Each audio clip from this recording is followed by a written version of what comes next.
Assalamualaikum warahmatullahi wabarakatuh. Perkenalkan, saya Olivia Indrayani dengan NIM A1H1240048. Saya kelas B.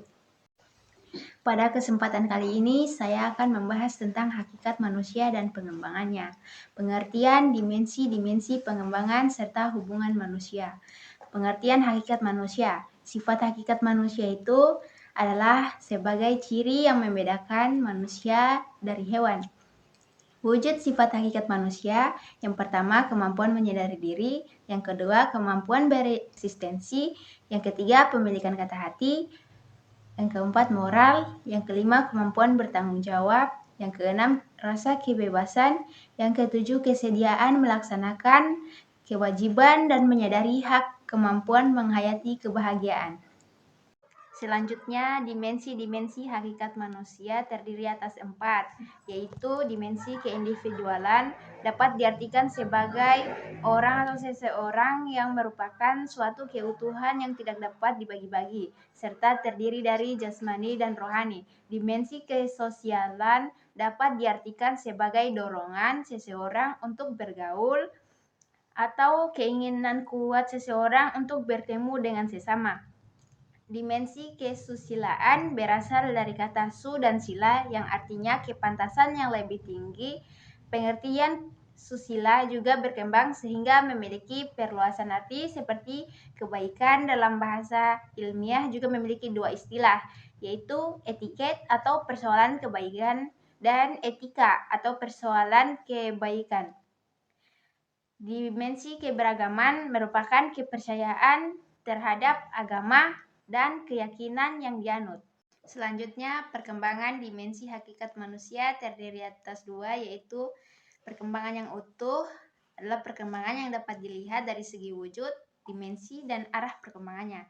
Dari segi wujudnya seperti perkembangan jasmani dan rohani, serta dari segi arah perkembangannya yaitu seperti perkembangan kognitif, afektif, dan psikomotorik. Yang kedua, perkembangan yang tidak utuhnya itu adalah proses perkembangan yang apabila hanya ada satu atau sebagian dimensi yang berkembang dan yang lainnya terabaikan. Selanjutnya, hubungan-hubungan manusia.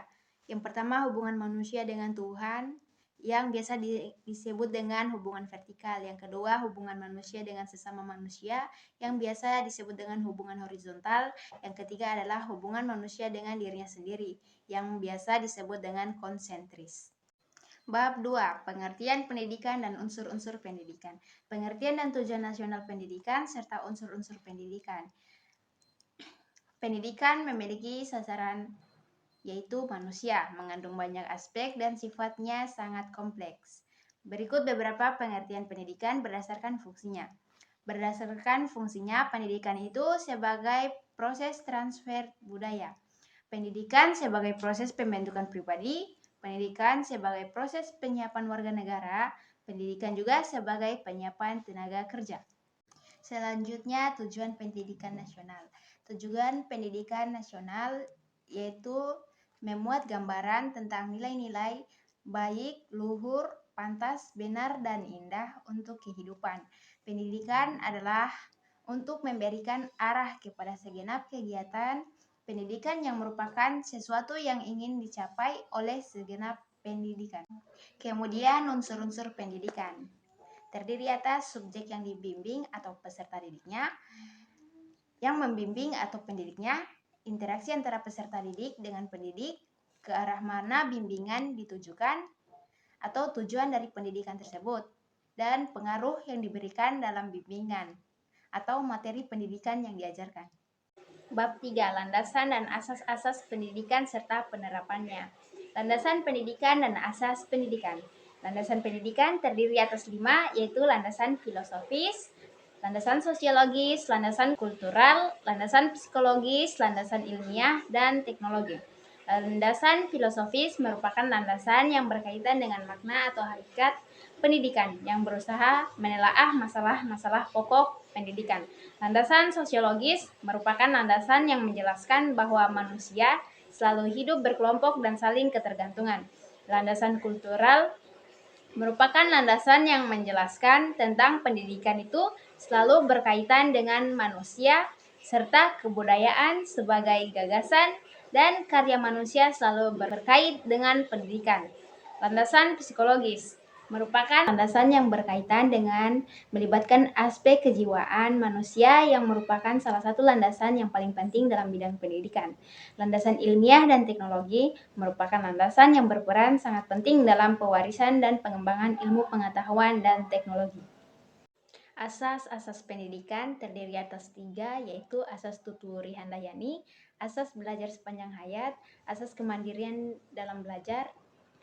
Asas tuturi handayani yang kini menjadi semboyan pendidikan merupakan asas pertama yang dicetuskan oleh Ki Hajar Dewantara, yang terdiri atas 3, yaitu Ingarsa Sung Tulada yang artinya jika di depan menjadi contoh, Ingmadia Mangun Karsa yang jika di tengah-tengah membangkitkan semangat atau motivasi, dan Tuturi Handayani jika di belakang mengikuti. Asas belajar sepanjang hayat merupakan sudut pandang dari sisi lain terhadap pendidikan seumur hidup yang menjelaskan bahwa pendidikan dapat diperoleh sepanjang hayat. Asas kemandirian dalam belajar merupakan asas yang menjelaskan bahwa seseorang itu harus mandiri dalam mendapatkan pendidikan atau dalam belajar. Selanjutnya, bab 4, perkiraan dan antisipasi terhadap masyarakat masa depan. Perkiraan masyarakat masa depan yaitu yang pertama kecenderungan globalisasi, yang kedua perkembangan ilmu pengetahuan dan teknologi atau iptek, yang ketiga perkembangan arus komunikasi yang semakin laju. Meningkatnya layanan-layanan profesional di bidang globalisasi. Yang pertama, tuntutan bagi manusia masa depan atau manusia modern, kemampuan untuk menyesuaikan diri, serta mampu memanfaatkan peluang globalisasi dalam berbagai bidang seperti bidang ilmu pengetahuan dan teknologi. Yang kedua, upaya mengantisipasi masa depan. Yang pertama, upayanya itu aspek nilai dan sikap. Yang kedua, aspek budaya dan sarana kehidupan, dan aspek pengembangan sarana pendidikan. Bab 5. Pengertian, fungsi, dan jenis lingkungan pendidikan. Pengertian dan fungsi lingkungan pendidikan. Yang pertama, lingkungan pendidikan adalah latar atau tempat berlangsungnya pendidikan. Yang kedua, fungsi dari lingkungan pendidikan secara umum adalah untuk membantu peserta didik dalam berinteraksi dengan berbagai lingkungan di sekitarnya, seperti lingkungan fisik atau lingkungan keluarga, lingkungan sosial atau lingkungan di masyarakat, dan lingkungan budaya atau kebiasaan atau adat istiadat di masyarakat untuk mencapai tujuan pendidikan yang optimal.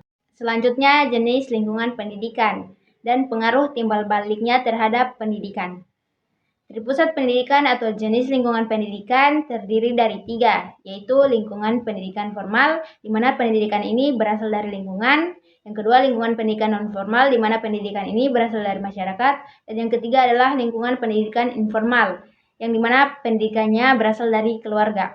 Pengaruh timbal balik Pusat pendidikan terdiri atas 3 kegiatan, yaitu yang pertama pembimbingan, yang kedua pengajaran, dan yang ketiga adalah pelatihan. Bab 6. Aliran-aliran pendidikan. Aliran-aliran pendidikan terbagi menjadi 2, yaitu aliran klasik dan aliran baru. Aliran klasik terbagi menjadi 4, yaitu aliran empirisme yang dikemukakan oleh John Locke, yang menyatakan bahwa perkembangan anak tergantung pada lingkungannya.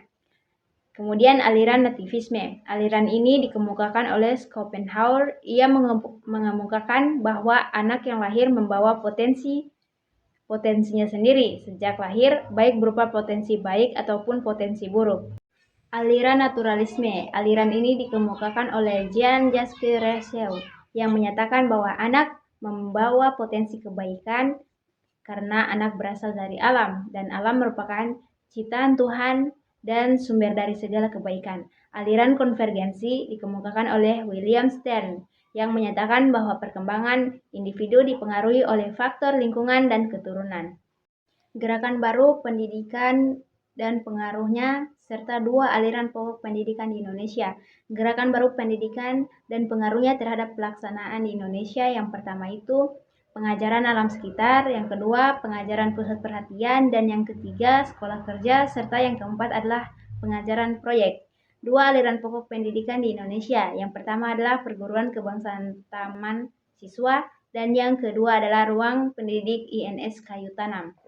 Bab 7. Permasalahan pendidikan Permasalahan pokok pendidikan di Indonesia yaitu yang pertama adalah permasalahan pemerataan pendidikan, yang kedua adalah masalah mutu pendidikan, yang ketiga adalah masalah efisiensi pendidikan, dan yang keempat adalah masalah relevansi pendidikan. Faktor-faktor yang mempengaruhi perkembangan masalah pendidikan yang pertama adalah majunya perkembangan ilmu pengetahuan dan teknologi serta seni, yang kedua adalah lajunya pertumbuhan penduduk, yang ketiga adalah aspirasi masyarakat, dan yang keempat adalah keterbelakangan budaya dan sarana kehidupan. Permasalahan aktual pendidikan di Indonesia dan penanggulangannya. Permasalahan aktual pendidikan di Indonesia yaitu yang pertama adalah masalah keutuhan pencapaian sasaran, yang kedua adalah masalah kurikulum, yang ketiga adalah masalah peranan guru, dan yang keempat adalah masalah pendidikan dasar 9 tahun.